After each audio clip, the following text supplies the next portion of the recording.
السلام عليكم ورحمة الله وبركاته ودنا يتكبراتشو የቻናላችን ቤተሰቦች ሰላም እንደምን አላችሁ አለን ዛሬ እንግዲህ አዋጭ የሆነ ቢዝነስ ይዤላችሁ ቀርብ ያለው የሸቀጣ ሸቀጥ ስራ ሱቅ በመተመለከቷት ትልቅም ሳይሆን ትንሽም ሳይሆን መካከለኛ ሱቅ ለመክፈት የዕቃ መግዣ ወጪ ስንት ነው እንዲሁም ወርሃዊ ወጪዎች ድምራችሁ ስንት ነው ሸቀጣ ሸቀጥ የተሰማሩ ሰዎች ከቀን ሽያጫቸው ቢያንስ እስከ ስንት ያገኛሉ በወር ምን ያክል ያተርፋሉ በወር ምን ያክል ወጪ አላቸው የሚለውን እቃዎቹስ ምን ናቸው የሚለውን እዚሁ ላይ አሳያችኋለሁ አንድ ባንድ እቃዎችን አሳያችኋለሁ ማሳያችሁ ነው የሚሆነው እስከ መጨረሻ አብራችሁን ቆዩ እንግዲህ በቀጣይ የምሰራላችሁ ቪዲዮ ካለ ሐሳብ አስተያየታችሁን ጻፉልኝ እንዲሁም በትንሽ ክፍያ የምትፈልጉትን አዋጭ የሆነ ቢዝነስ ለብቻችሁ እንሰራላችኋለን ማለት ነው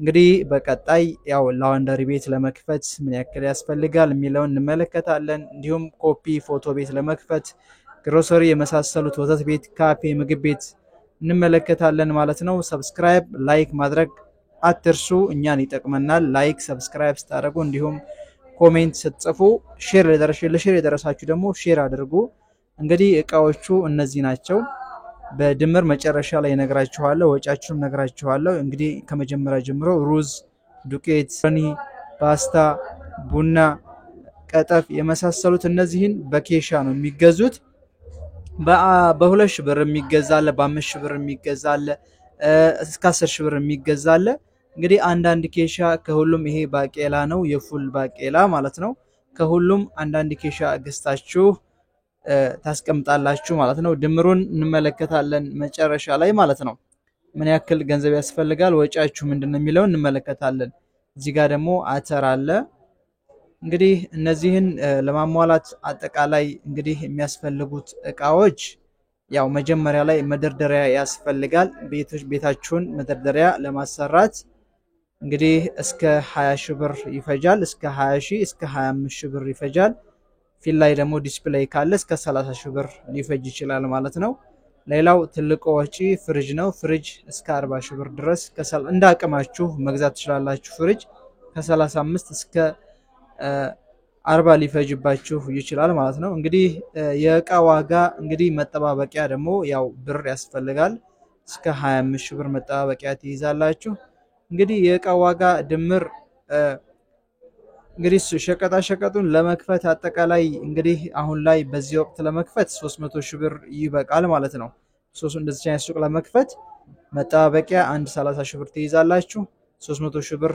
ይዛችሁ ሌሎች ደግሞ ወርሃዊ ወጪ አለባችሁ ማለት ነው ቋሚ የሆነ እቃ መደርደሪያና ፍሪጅ ነው የምትገዙት ማለት ነው እንዲህ ይሄ ሲደመር ከ350 ሺህ እስከ 400 ሺህ ብር ነው የሚመጣው ማለት ነው እንግዲህ እናንተ ሂሳቡን መስራት ትችላላችሁን የምነግራችሁን እቃዎቹ የምትመለከቷቸው ናቸው እነዚህ ሽቶ አለ ሻምፖ አለ ቀባት የመሳሰሉት አሉ የልጆች ጸጉር ማስያዣ አለ ሳሙና አለ ባትሪዲንግ አለ ሎሽን አለ የመሳሰሉት እነዚህ ናቸው እቃዎቹ የምትመለከቷቸው እቃዎቹ እነዚህ ናቸው ቫዝሊን አለ እነዚህን ትገዛላችሁ ማለት ነው አጠቃላይ ከ350 ሺህ እስከ 400 ሺህ ብር ድረስ ነው የሚፈጅባችሁ ማለት ነው ሌላው እንግዲህ ምንድነው ወጫችሁ በየወር የምታወጡት ወጪ አለ እሱም የቤት ኪራይ ነው የቤት ኪራይ በወር እንደየአካባቢው ይለያያል ባደገ ከተማ ሲሆን እስከ 10 ሺህ ብር ጀምሮ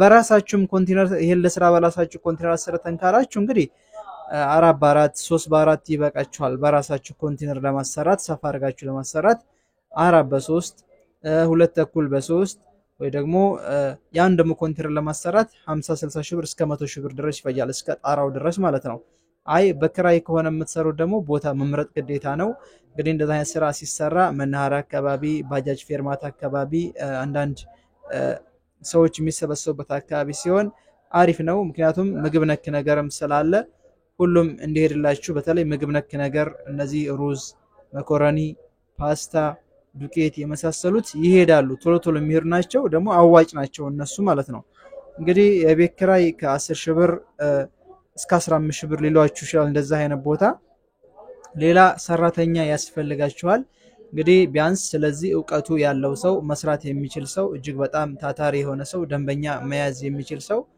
ሰራተኛ ያስፈልጋል።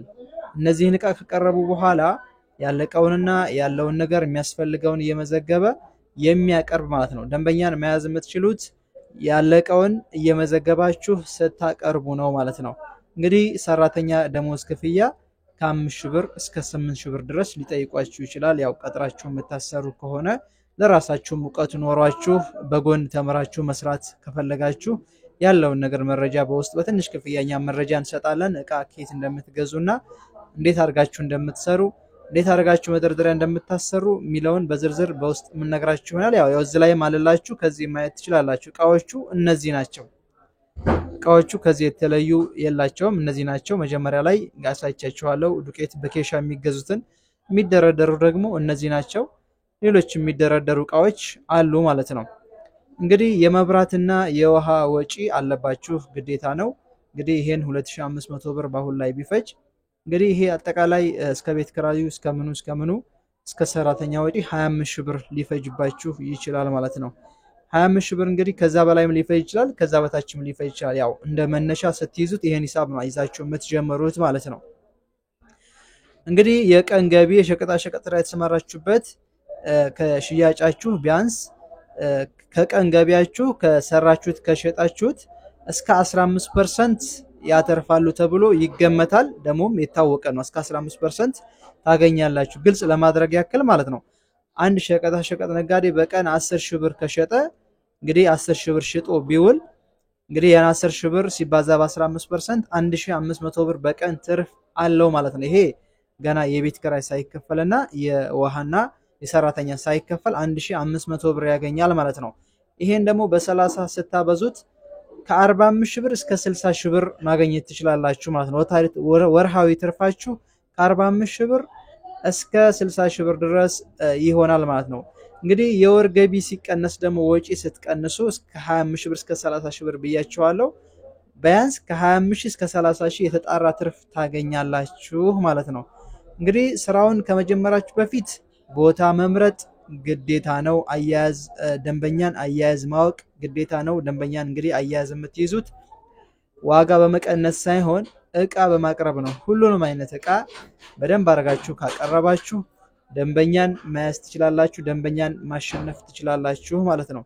እንግዲህ ይሄን ይመስላል ዕቃዎቹ ዝርዝሮቹ እዚህ ላይ እንደምትመለከቱት ፓምፐርስ አለ፣ ጁሶች አሉ፣ ዘይት አለ፣ እንዲሁም ፍሪጅ ውስጥ የሚሞሉ ዕቃዎች ለስላሳዎች፣ ውሃ ሃይላንዶች፣ ኒዶዎች፣ የሚበጠበጡት አሲር ጂኦልጂስ ማለት ነው የመሳሰሉት እነዚህ ሞዴሶች የመሳሰሉት እነዚህ ናቸው። የምትመለከቷቸው ዕቃዎች የሚደረደሩት እነዚህ ናቸው። እንዲሁም ደግሞ ደብተሮች፣ የተማሪ ደብተር፣ እስክርቢቶ፣ ማስታወሻ እነዚህን ትይዛላችሁ። ሁሉንም አይነት ዕቃ በትንሹ ስትይዙት ቢያንስ እስከ 300,000 ብር ሊፈጅባችሁ ይችላል። እያያችሁ ደግሞ መጠባበቂያ ታስቀምጡና የሚያስፈልገው እነዛ አካባቢ የሚፈልገውን ነገር በብዛት ታቀርባላችሁ። በተለይ ደግሞ የምግብ ነክ ነገር ተፈላጊ ነው ብያችኋለሁ። ዱቄት፣ መኮኒ፣ ሩዝ፣ ስኳር፣ ቀጠፍ፣ ቡና ለተለት የምንጠቀማቸው ናቸው። እነዚህን በጣም ተፈላጊ ናቸው ማለት ነው። እንግዲህ ማሳሰቢያ ስራውን ከመጀመሪያው በፊት ቦታ መምረጥ ግዴታ ነው። ምን አይነት ቦታ ነው መስራት ያለብን የሚለውን ማወቅ አለባችሁ። እንግዲህ ዝቅተኛ ቦታ ወይ ሰፈር ሱቅ አካባቢ ከሆነ ያን ያህል ትርፍ ላታገኙ ያን ያህል ሽያጭ ላታገኙ ትችላላችሁ። እኔ በነገርኳችሁ ልክ ባይሆንም በራሳችሁ ቤት ብትሰሩም ይሄን አታጡትም። 20,000 ብር 30,000 ብር ትርፉን እናንተ አታጡትም ማለት ነው። እንግዲህ ለዛሬ ያስኩላችሁ የሸቀጣ ሸቀጥ አዋጭ ቢዝነስ ይሄን ይመስላል። በቀጣይ የምሰራላችሁ ነገር ካለ ጻፉልኝ። በውስጥም በኩል ደግሞ እኔ ማናገር የምትፈልጉ ካለ ስልኬ የመጀመሪያው ኮሜንት ላይ አለ። የምትፈልጉትን የሥራ ሐሳብ በዝርዝር ጽፌ ያው በትንሽ ክፍያ ሰርተን በዝርዝር ጽፈን በፎቶ ምንልክላችሁ ይሆናል ማለት ነው።